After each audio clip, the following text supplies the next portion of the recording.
Earlier this year, the Americans had 4 simple requests for the South African government. Requests that, if the South African government adhered to it, would mean a normalization of relationship with the United States. These requests, well, first, condemn the singing of Kill the Boer, Kill the Farmer. Second, drop your race laws and actually change them to redress laws, because South Africa is a signatory of the United Nations. They're also a signatory of the World Trade Organization. Both of these organizations had, as part of their charter, laws about having race laws on your books in order to redress. They don't say that you can't redress. They merely say that you cannot base it on race, something South Africa absolutely does do. This in spite of the fact that they continuously want to insist that what they have is redress laws, not race laws. The race laws is the redress law, and that is actually illegal. Next, the Americans asked that the South Africans stop being friends with all of its enemies. It never said that South Africa should break all ties with its enemies. It never said that South Africa cannot trade with China or with Russia or with Iran. It merely stated that you should stop helping them. You should stop doing war games with the Russians and the Chinese. Maybe you should stop allowing them to trade arms on your soil, as we saw with the Simonstown debacle of the Russian banned warship. That's all America asked. Stop aiding and abetting our enemies in their war efforts. And then lastly, and perhaps the simplest of them all, exempt American companies from BEE. It genuinely is that simple. Didn't say drop BEE. Didn't say that other companies from other countries cannot be made and forced to sell 30% of their companies. Simply said that, hey, maybe American companies should be exempt from this. You already exempt Russian companies. You already exempt Chinese companies. You already exempt Iranian companies. Well, there's not many Iranian companies, but which there are, they are exempt. The Americans were merely asking for the same consideration.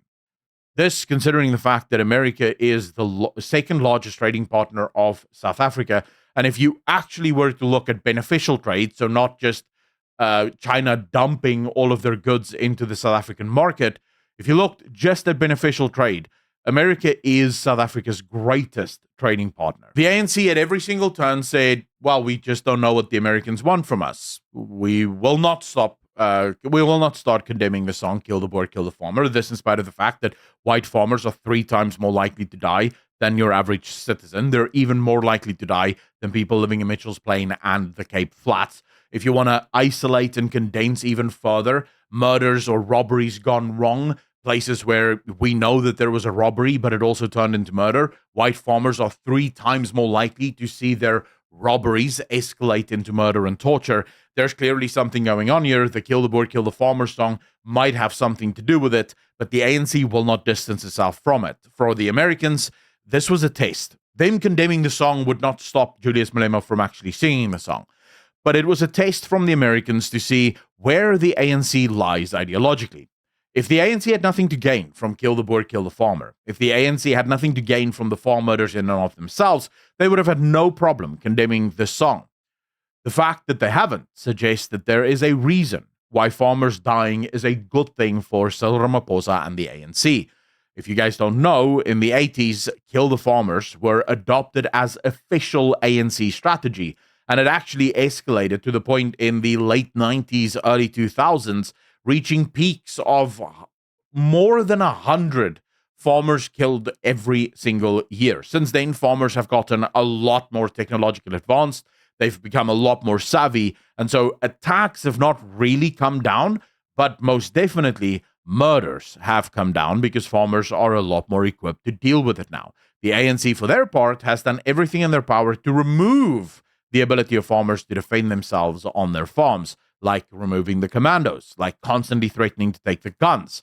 This was a test. The South Africans failed this test. Next up, the strategic positions of the ANC as it pertains to America's geopolitical interests. Taking Israel to the criminal court the International Criminal Court is nothing more than an exercise in futility. The International Criminal Court has no jurisdiction. It cannot actually do anything. Yes, it can find someone guilty, but it has no enforcement arm, and therefore, even if Israel were to be found guilty, there is nothing that can come of it. This was mostly just a media op. It was meant to signal from the ANC to the rest of the world that Iran is the backer and that they will do anything to support the Iranian people and Muslims around the world as they continue their jihad campaign to kill and maim every single non-Islamic person. Again, there's no point to this. We're cutting our own noses off to spite our faces. Next up, dropping the race laws. I have shown you guys many tables, and I have looked at way too many statistics on this channel in almost every single video, so I'm not going to rehash all of the same old statistics. This table sort of sums up everything you need to know. You will look that at 1995, the GDP in US dollars is about 151 billion US dollars. Then in 2010, we see the peak of the GDP of South Africa, 363 billion US dollars. Today, it's at $337 billion. Why? Well, affirmative action, employment equity, and BEE.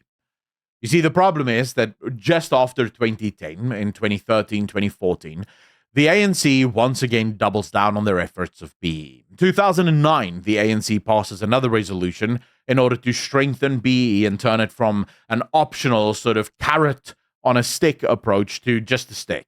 If you don't adhere, we will punish you. This, they were warned, will kill economic growth.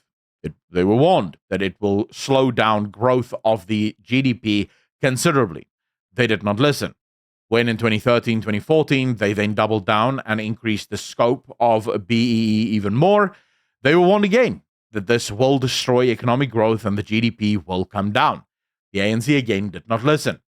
Except at every single turn, as the country started running out of economic growth, as jobs were becoming fewer and fewer every single year, the ANC turned to their favorite pastime, blaming white people and blaming Afrikaners for every single mistake. This, coincidentally, is one of the things that the Americans are super peeved about with South Africa. Just listen to what Marco Rubio wrote on his Substack. Rather than take responsibility for its failings, the radical ANC-led South African government has sought to scapegoat its own citizens and the United States. The Americans have taken note of the ANC's insistence not to take responsibility for their own actions. And now, as all of this continues to steam ahead, what is the South African government doing now? Balance of forces and the discussions in relation to the United States of America. Our stance is very clear as the ANC. We are a disciplined force of the left. We are anti-imperialist, and we defend our sovereignty, and we advance multilateralism. We are against unilateralism. We are advancing for a rules-based system in the world, and we are for the reform of institutional mechanisms like the United Nations, that they must actually be reformed. So this notion that we are controlled by the United States of America as a world policeman, we are not for that. We are for multipolarism in the world. And that is what we are advancing. In as far as the aggression we are facing against by the United States of America, in particular the Trump administration, we will mobilize and fight and defend our sovereignty. So for those of you who did not catch that, the ANC wants to reform all international tools. What do they mean by that? They want to change those tools from being, well, supposedly having to be defenders of a free and fair system to a system that helps prop up dictatorships, a system that does not punish countries who do not want to hold elections, a system that does not want to punish countries who want to embrace communism and dictatorships. And then this last one should really send chills down your spine. This is Fikile Mbalula, the General Secretary of the ANC, the governing party of South Africa, saying that they will mobilize, they will fight and defend. This is a declaration of war. They're effectively telling the United States that if the United States does not leave it be, if the United States does not sit back and let this ignorant gnat of a country the size of a pebble compared to the United States, let it do what it wants to do, let it ruin the United States and the world that the United States has helped build, because yes, anyone who doesn't know that most of the world you have today is only thanks to the United States does not know their history. If the United States does not let our country do what we want, we will fight them. and we will defend ourselves. What the ANC fails to realize is they will have a civil war on their hands long before they ever get to fight a kinetic war with the United States. And I don't believe that it will actually become a kinetic war. I should just mention, Cyril Ramaphosa once again went off on a real one yesterday, again, blaming white people for every single problem in the country, and then going further and making threats, saying that if you are against BE, if you are against EE and affirmative action, then you are a white supremacist that simply does not want to transform the economy of South Africa. I'll just show you again. There's nothing been reformed. The economy of South Africa is actually stagnating and dying. But this is where we are now. I don't believe that we will see kinetic war. Don't worry about that. I don't think America will actually invade South Africa. It does not have to. You see, American banks are some of the largest purchasers of South African debt.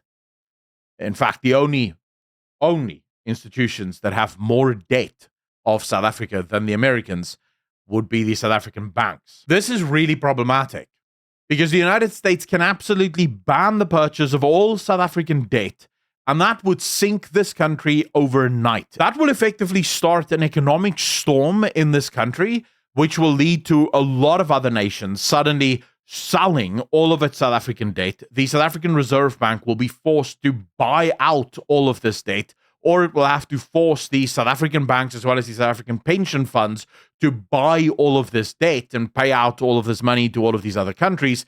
It would cause a run on the banks. It would overnight destroy the South African economy. Not to mention the fact that over the last 30 years, the ANC has overseen the terminal decline of this country. There is no foundation to fight from. If the United States were to ban all trade to South Africa, if the United States were to sanction South Africa in any way, shape, or form, if the United States were to put up a naval blockade around South Africa to stop any and all trade going in or out of South Africa, there's nothing that the South African government could do about it.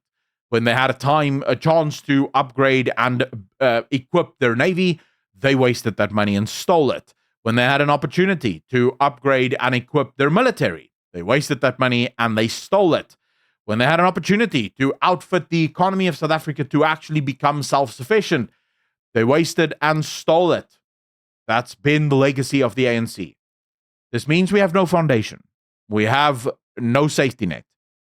If the Americans were to mobilize tomorrow, South Africa would crumble to pieces overnight. The ANC being incapable of realizing this reality, that scares me.